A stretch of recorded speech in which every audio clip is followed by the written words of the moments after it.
Thank you, Mr. Deputy Speaker. It's a real pleasure to speak in this debate. By virtue of declaration of interest, I refer to the Register of Interests. Mr. Deputy Speaker, I speak in this debate from a number of different perspectives, and before I commence my words, I want to pay a big tribute to the Backbench Business Committee for allowing this debate to take place. From 2019 to 2020, I was the United Kingdom Prime Minister's Special Envoy for International Religious Freedom or Belief for All.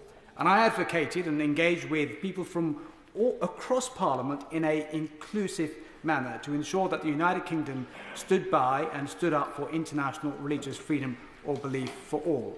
And that meant taking forward the Bishop of Truro's report as a top priority for the Foreign Office and for the Prime Minister at that time. And that report, the Bishop of Truro's report, meant the United Kingdom ensuring that we stood up for international freedom of religion belief for all faiths.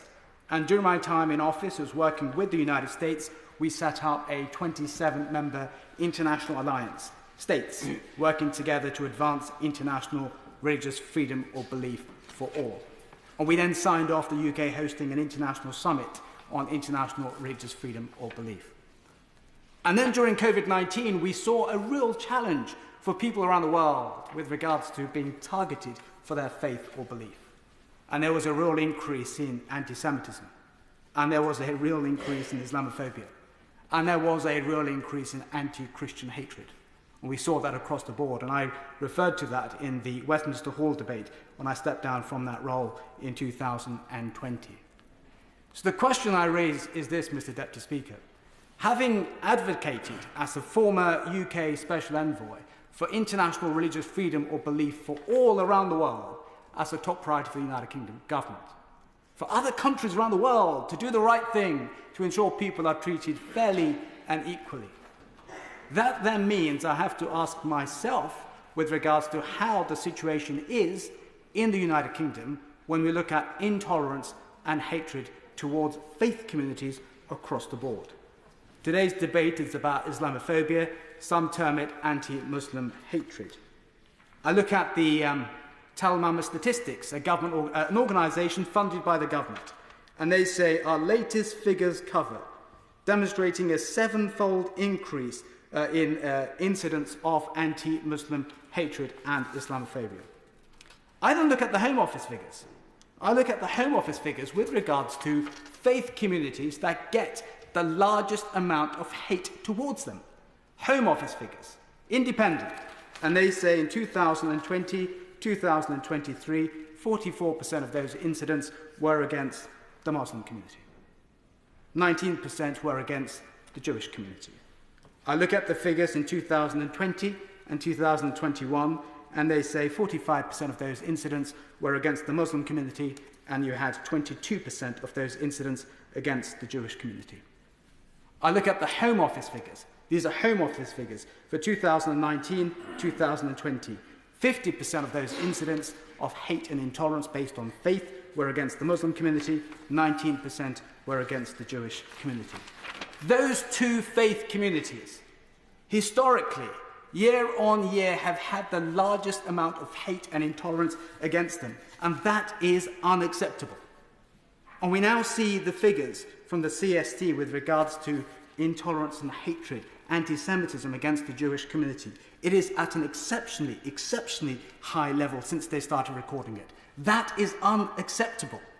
And therefore we policymakers and governments have to then ensure that we act to challenge that in a fair, inclusive manner with regards to intolerance and hate against all faith communities. That's why I raised the question with the Prime Minister's question last week.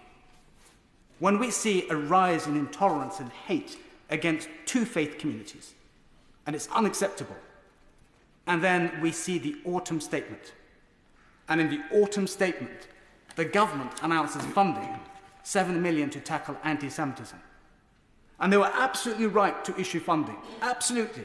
They had to. They also issued further 3 million in October with regards to the horrific, barbaric terrorist act we saw in Israel carried out by a terrorist organisation, Hamas. And the impact of that that we saw back in the UK with anti-Semitism was shocking. It's a government response, absolutely right and proper. But the question I asked the government, and I hope the Minister can answer that question for me, because the Prime Minister has not answered my question nor spoken to me since I raised that matter with him, is why, in that autumn statement, was there no funding to tackle anti-Muslim hatred? I spoke to the Prime Minister in a leadership contest in his office about engaging with the Muslim community in an inclusive manner, across the board, knowing the different challenges that we had. He said to me he is committed to that, and we will work together on that. I'm waiting to see the Prime Minister to this day on that regard, because in life, when I was a Foreign Office Minister, when I was an envoy, I as a Member of Parliament, if I give you my word, I honour my word. If you cannot honour your word, don't make it. Don't make it, in any virtue of life. And therefore, in that regard, the question that was with regards to funding. The Honourable Member for Bradford West raised a point. It's an interesting point. With regards to the question that I raised to the Prime Minister, why does the government not have an independent advisor on Islamophobia? Why has that role been left vacant for over 1 year? And the question that I have is this. In 2019, here is an article from The Guardian. Theresa May, in one of her last acts as Prime Minister, appointed John Mann to the government's post of an independent advisor on anti-Semitism. And as a former British envoy for religious freedom, I worked with John Mann, the ND from the other place, who does a terrific job. She also appointed Kari Ussin as an independent advisor on Islamophobia. He was in office for 1 year. However, from speaking to Kari Ussin, he never had any terms of reference given to him by the Department of Levelling Up. And he was then removed from office in 2022. No action with regards to filling in another independent advisor.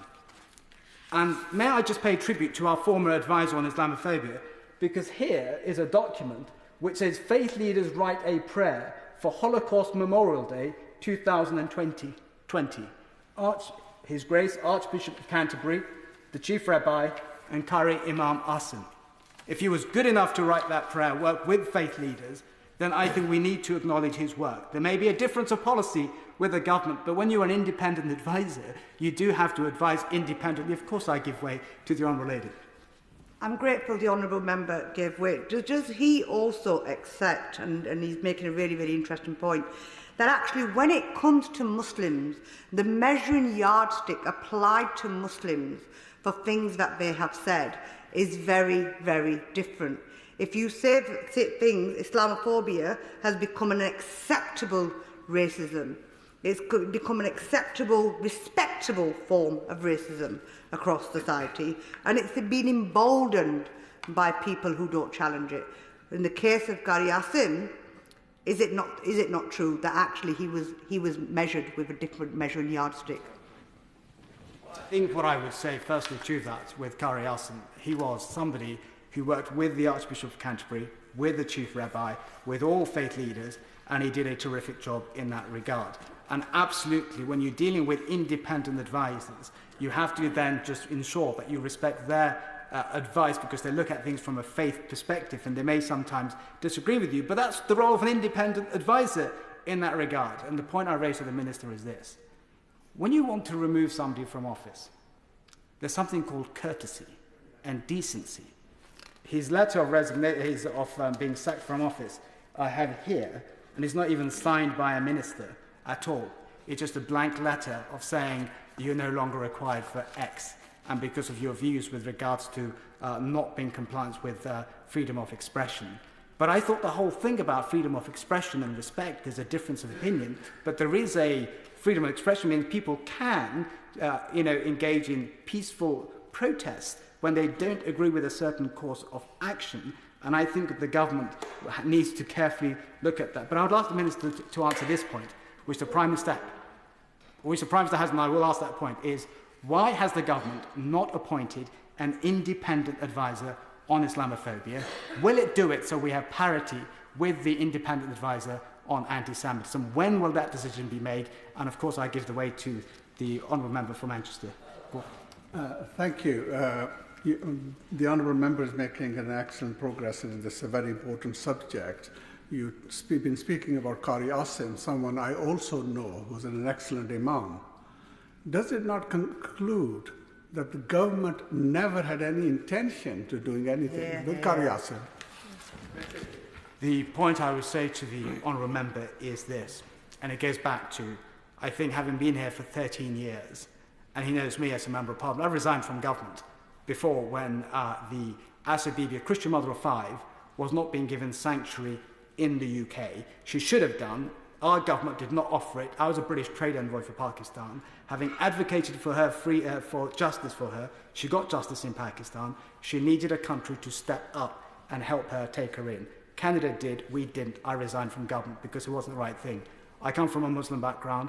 Father's an imam, grandfather's an imam. You know, it was the right thing to do is to stand up for another person being persecuted. His answer is this: did the government really intend for him to do some work? My question now, after 13 years of trying to engage with the current government that we have, with the Prime Minister, because the Prime Minister makes these decisions, and his cabinet, I think when he says it's about action, not words, I think he now needs to answer that and explain why action has not been taken, because otherwise people may infer what the Honourable Member for Manchester Gorton said, that he is not genuinely engaged on this matter, nor does he want to engage on this matter because it's not followed by substance in that regard. And his point can also then be looked at is, if the government was committed to engaging with the independent advisor, Qari Asim, why did they not give him terms of reference for 2 years? And I pay tribute to his work, and also I pay tribute to the work of from the other place, John Mann, who did a terrific job on anti-Semitism. So for me, Mr. Deputy Speaker, I say this: our great country is a great country because we have people from all faiths, backgrounds coming together, you know, making our country a great country and contributing at every level. My honourable friend, the member for Peterborough, who does a fantastic job championing his constituents and engaging with the Muslim community, highlighted their contributions economically over 31 billion in that regard. I just wanted him to clarify that point again. 31 billion to our way of life. Look at sports. We have people like Mo Ali, cricket. We look at it across the board. We look at enterprise. We look at sports. They contribute at every level. And our population in the UK is around 4 million, 6% of the population. And what I ask is, strong, cohesive societies is not just morally the right thing, Mr. Deputy Speaker. It's in our national security interest to do that. And therefore, if you have a government, or when you have a government, favouring one faith community and not the other, that leads to divisions and divisiveness, and we do not want that. The other point I would like to ask the Minister this, if I may, is if you look at the number 10 Prime Minister's Twitter handle, UK Prime Minister, it's here. You may want to look at it. On that Twitter handle, it says, with regards to the Muslim community, Eid event by the Prime Minister on the 3rd of May, an engagement on Eid Mubarak with the Muslim community.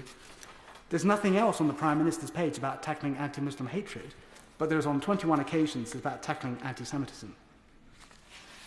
In that regard, they're absolutely, 2 of those are unacceptable: anti-Semitism and Islamophobia. And therefore, if you are somebody looking at it from outside and looking at government action, no independent advisor for anti-Muslim hatred, no comparison funding to that, and then you look at the perceptions on that, then I would say people will look at, with regards to the Prime Minister, his ministers, and the question I have for this Minister from the Department of Levelling Up is this. The autumn statement, 7 million was given to deal with anti-Semitism by the Treasury. Did the Department of Levelling Up ask for money from the Treasury to deal with anti-Muslim hatred? Because if the department didn't ask for that money, who deal with that, then I don't think you can blame the Chancellor for it, because the department is levelling up. They have to answer the question, did they? And the other question I asked the Minister is this, I hope the Prime Minister can read it from Hansard, is when he says we've given 6 million from inception of Tel Mama to deal with anti-Muslim hatred. That was in 2012. 2012, and we saw the stats and the figures with regards to the incidents increasing. And therefore, I know the Minister may say to me, is that with regards to the government's funding, is for protected places of worship. I think it's the answer given by the Minister from the Treasury Department. The question on that is, if you look at the Home Office statistics and data, there is a category for protected places of worship, which covers mosques, temples, gurdwaras. Across the board there should be. There's one for protecting places of worship, mosques, but there's no data on how much is being given. So therefore the government says, we've said up to X amount is available, okay, but how much of it has actually been given? And I end with this. As a former Foreign Office Minister, when we look at foreign policy, Mr. Deputy Speaker, is this. People around the world look around and they say, when you have the UK advocating for international religious freedom or belief for all, I've been in that position, and we got a lot done during our time in office working with the US. We got people released from the Houthis in Yemen, members of the Baha'i community, and people in Uzbekistan who've been persecuted for their faith. They ask, well, how do you then in the UK address anti-Muslim hatred with the resources, the structures that you deal with other forms of hatred? And I think the government will find a real challenge in answering that, because that challenge arises. And then when you see the foreign policy issues, say in the Middle East, and you see people say, well, actually, if this is how you deal with anti-Muslim hatred in the UK, then your perspective of how you see international law being applied in the Middle East, well, may then explain how you're dealing with the situation back at home with regards to faith communities. And if you're looking at it further on foreign policy, when you're asking people to apply international law in Ukraine, then they will probably say, how do you then apply international law, asking us to apply international law when it comes to the Middle East. And that's why we have a whole dilemma where the UK foreign policy sits in getting more people from the non-aligned states to join us, because they want a consistent approach across the board internationally, and back at home in the UK, we need to make sure we treat all faith communities fairly, equally, resources, structures. And at the moment, with regards to engagement with the Muslim community, I'm not seeing that. Thank you. Order.